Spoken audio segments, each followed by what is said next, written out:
Hey everyone, what's going on? Welcome back to another Bullish Bears YouTube video. Today's video, I'm going to be showing you guys how to use the Fibonacci tool on TradingView. So this is a really great tool and a lot of traders use it depending on their strategy. Some people use an ICT strategy, some people have strategies based solely on the Fibonacci tool, some people use even moving averages along with the Fibonacci as well. So let's get into the video and I'll show you exactly how to use it and how to save templates so you don't always have to be going into the settings to get those levels that you're looking for.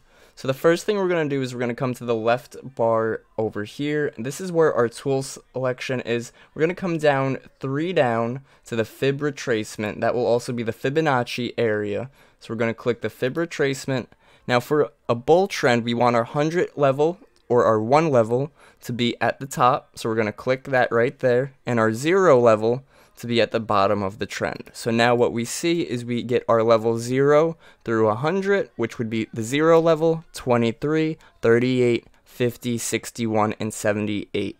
It does also plot extensions as well, but for those who don't really need those extensions and are really just looking for some type of pullback to an area, a 61 or a 50% retracement, what we're going to do to make it a bit easy for us is we're going to click the tool that's already placed on our chart.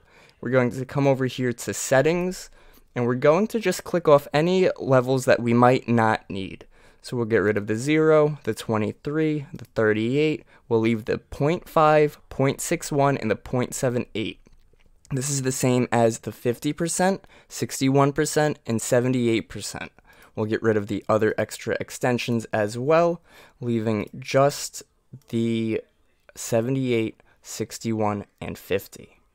So I'm going to click OK on this, and again, this gives us now those stronger levels where we might be looking for some type of pullback before we continue, depending on what kind of strategy we're using. Now, if you want to save this template so you don't have to keep changing it every time you use the Fibonacci, what we're going to do is we're going to come back into the settings, come down to the template area, and we're going to click Save As. Then you're going to save it as something you're going to remember, so remember that it is the 3 strong levels, 3 strong levels.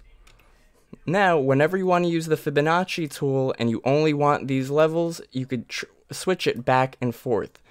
If you have it on default, you could then switch it right to the 3 strong levels and you don't have to be messing with the settings every time.